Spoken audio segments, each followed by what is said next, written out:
guy coming at you. We have cut out the rust, and yes, we did a nice job of it. We just cut all the nice crusty, rusty stuff out. And now it's time to make patch panels for this guy. Since this panel is like 500 bucks, we're not doing that. But more importantly, yeah, this is the inner frame of the outer side, and it's not so bad here, but here and all the way back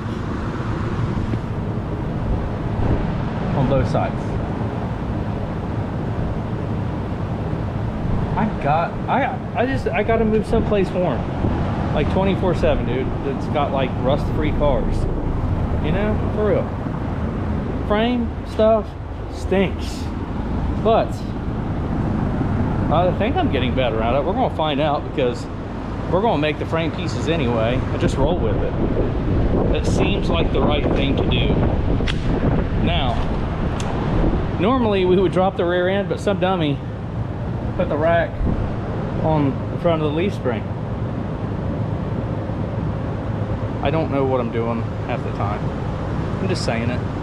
We're gonna start with the passenger side, since, you know, that seems to be the right thing to do. And what we're gonna do is just cut right there and go straight across and over on the other side of the frame. We're gonna cut the whole chunk out and then make a pattern. Gosh, this just, you know, I could have gotten anything else. I had to get in the cars. God, I don't even know anymore. But we're going to try to leave this bumper bracket, honestly, and just replace maybe that lip in that corner. So we might cut it out with it and just leave, because there's actually like really good metal. I don't know if you guys can tell or not. This up here is actually still coated black. It's just this part right here, and that little guy, you know, he's like, hello. But anyway, that's what we're planning to do. We're just gonna go ahead and start cutting and like wish us luck. We're gonna go about right here-ish where it looks real nice and crappy. We're gonna save that mount, but the goal is to cut as least of the frame as we can, because I only bought that piece of metal, but I can buy more. I'm just saying. We're trying to replace as least as we can, so we don't have to do this. We're going to have to remount this in the frame section that we make. It's going to be a good time, but we're saving a lot of money, and they don't make frame sections for these yet, even though they all are known to rot out. Just saying, somebody give it the program and don't charge like 800 bucks for them. All right, well, away we go to Happy Fun Land.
Okay, so the part I didn't record was me looking for my air hammer for 37 minutes because I left it in the back of that 69 Camaro what's left of it trunk.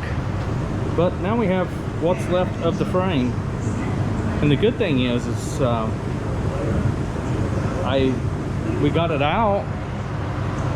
We used an air hammer to separate it from the trunk to the frame, or what was left of it. For some reason, that guy was really on there good. We're going to reuse this part. We're probably going to remake this plate here because apparently it needs more structural skill, both. So we're going to remove that guy, clean him up, weld it if we need to, and make another plate, I'm guessing for the inside, that's completely weight reduced. So we're going to take this plate, make somewhat of a pattern, and it'll stay right like that. And then we're going to go to our bender and try to see if we can't figure something out. Wish us luck, and this is going to be interesting. All right. All right, guys and gals. So this and a permanent marker is your friend when doing this kind of stuff. And I'll show you a little something else. And a metal bender. Sorry, I want to take it from my metal bender. That thing has been wonderful. Catch them while they're on sale, and when you have a Christmas like gift card. I'm telling you, makes it way more gooder. So we have made the piece of the frame, and we air blasted, sand blasted, whatever, the original piece with this guy. We ground that off. We kept it right at the line to where it was welded to this metal, where the other metal was originally at. We have plenty of weld holes to screw it to, weld it to, whatever. We're going to punch some holes in there. We use that as a pattern. Pretty nice. This is what's left of the rear frame. This. Somebody was driving this car. I'm just throwing that out there. At one time, somebody was driving this with this frame under it.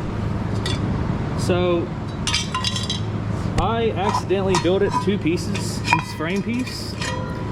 And then I marked it wrong there. I marked it right there. And then, yeah, there was math involved in, you know. Here's what I'm saying. We got it, right? We got him like right there. We got to weld that, but we measured how wide this was from the factory. Boom. And where the bend was, roughly. And that's what we got. So I honestly, truly, with all my heart, know this is going to work. And I also know that this is extremely long and doesn't need to be that big.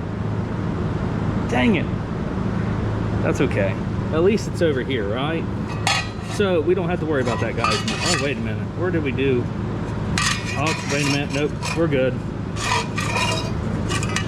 This was the width. Sorry. I messed up while I was drawing. So on the sides, you got roughly 3/4, I think it was. Measure yours if you have any frame left. I think it was 3/4 there. This is 1 inch and 15/16 or 7/8, something like that. Either way, you know, we got that. This will fit in between there and weld and look great. And then this is gone. We're also going to touch up a little piece where it cracked right there. Nonetheless, whenever this gets mounted to here, it's going to be great again. So we're not really that worried about it. What we're going to do now is match this up in the frame, and then we're going to mark where we're going to put our shackle hanger dealio. So of course I can't do it with earlier. Yeah, I'm sorry about that train wreck. It just kind of happened. Yeah, I have you guys like secured to the exhaust strap, or not exhaust strap, gas tank strap. So this will go right here, and then we're gonna have to trim that a little too, and that's okay. But it'll go right in here ish. Oh, maybe it's perfect. Probably not. But it's gonna go right in here ish. Oh my god, that is gonna be nice. Sweet. So it's pretty darn close to being on because I got to put a plate here yet. That's all right. Heck yeah. Well, Dad's happy about that. But then we can weld it there. We can butt weld it, make it a nice, solid, sturdy hold.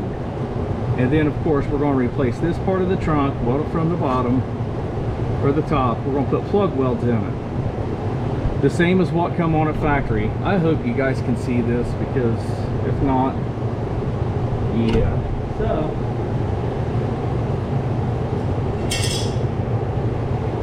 we're going to take this guy and we're going to say, well, you were roughly right in here-ish.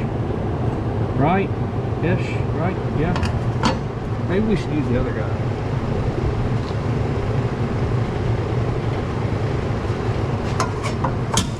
So, whenever we go to weld it, that's what we'll do. We'll mark this hole here, drill a hole in this metal, get the other piece of metal that's over there, and drill it in the exact same spot. And bada boom, bada bang, to bang. That'll slide through. We'll weld it solid, and we'll be in good shape, I think. I'm overall pretty darn happy with this thing. It looks really good. So I did make it a little wider, it looks like, than the frame, maybe, possibly. Yeah, she's slightly wider than the frame, but that'll be okay. We can trim that. That's not a big deal. Yeah, that's not a big deal. All of this good old fabrication work can be fixed with either a torch, a sawzall, and a welder. I'm just saying. It's like, yeah, that lines up really good. I mean, right there to the daggone edge, that is great. And that lines up right there, so I can flush weld it, you know what I mean? That's pretty darn good. So I'm happy with that. I can weld her down there. I'm sorry, I'm rattling. I'm just happy that it turned out as good as it did. If a feller's going to be honest about it, I'm going to be, because, you know, why not? Yeah, we'll have to torquelate this a little bit. Make that fit just right. But overall, I think we got a really good start to a piece of frame there. Let me see if I can't get this guy all tacked up. I'll show you what it looks like. And then, I mean, look at this, right to the edge there. That's really good. I know this is nasty looking, don't pay any attention. We're just ignoring that. We're going to paint it, and paint makes it better. And more sturdy, I think, because you can't see the rust. Are you with me? Yeah? Okay. So now that I'm done rattling, I have a lot of editing to do on this particular video. Like 87 minutes of me like running around trying to cut this darn thing out first, and then that's why I didn't want to like add the bends, because honestly the only thing you really need to know is where to bend and how to bend it. And I kept that, what piece of the frame was left, and I'm like, okay, if I do this, okay, then I got to flip the metal over and bend it the opposite way. So anyway, here we go. We're gonna go ahead and get this thing wrapped up so we can call it a night and at least have one frame rail done. And you're going to need at least 2 pieces of metal like the one I grabbed instead of one, because you definitely didn't grab enough at all. Anyway, I'm gonna get to work. I'll show you all. Just give me a few. End result didn't turn out absolutely perfect or anything, but it did turn out to where it will work absolutely. We got the bracket on there. Yeah, it looks factory-ish, but you know what? Look how solid. We got all solid metal. We welded that pipe on to our plate that we made. We got it square. We actually, what we had to do to make sure we got the right diameter of the frame here, I put this half of the frame in, this half, squeezed it together and tacked it on the inside right here. And then I pulled it down and welded it solid, because it's going to, you don't want to leave, you know, the frame unsolid, I'm just saying. So we welded it solid. It's good to go. And tomorrow, since it's approaching 12:30 in the AM side, we're going to attach this guy. Probably we're wanting to wrap this one up and get to this side and get more metal apparently. So anyway, I hope this was at least a little informational for you. Sorry I didn't show all the bends, but I mean, honestly, the bends aren't that bad. You just bend it the way you need it. And honestly, I just kind of went off the old, what was left piece of metal on all the measurements. And then bent accordingly. If I would have thought ahead, I'd have kept this all one solid piece of metal. However, where I'm a professional fabricator and all, I'm not quite used to taking all the measurements correctly. You know, if I'd have measured this, this, plus this, that, and that, it would have gave me my overall piece that I needed. I must have slept during math class, is what I'm saying. But in fabrication it works, because then you just weld the side that you thought was. Anyway, so we got that going for us, and we're gonna call it a night. Hopefully this helps you guys and gals. Don't let rust intimidate you. If you're willing to knock it out, I mean, even if we don't keep this car, we cannot send it down the road like that. One, we lose a butt ton of money on the resale. That's a fact. Unless you're sketchy and, you know, don't tell them. Tell them if there's frame damage. That's not cool. So that, it makes the car worth a heck of a lot more money if you fix all the rust and you fix it correctly. I mean, we got the right gauge steel, everything. I mean, we bent it the exact way that it goes. We're replacing it the correct way. So we're going to weld in all new solid metal. It's going to be patched, but it's going to be correct. Again, you don't want, if this is not your dream car, let's just put this in perspective. If this is not your dream car, this just happens to be a project that fell right in your face, and you have other ones. I'm just saying, you don't want to spend $12,000 restoring this car that's worth $15,000, because that makes your labor essentially 100% free. Think about it. Do you really want to do all of this work for $3,000? No. Heck no. Are you kidding me? No. We just spent like 2.5 hours making that little piece of frame. We got to do the same for that side. Then we got to make, you know, patch metal back here. Plus all the other patchwork we got to do, which isn't horrible, but I'm just saying, don't sell yourself out that cheap, man. Like, just saying, think about it. And like I say, if this is a non-budget car, you do you. I got a few that's a non-budget kind of deal. That's going to take me a while, but nonetheless, know your budget, know what you're doing, know what you're building, and what its purpose is. This car is, again, going to be Freebird. We're just going to have fun with it. I'm planning on keeping the 403 in it, and I may or may not keep it. I don't know yet. I don't know. It depends on, you know, if I want money for that project or that one, or, you know, something new to the land. I don't know. But hopefully this shows you guys a little bit of something. Don't be afraid to tear into it. And we'll see you guys next time here on Right Turn Garage TV. Y'all have a great weekend.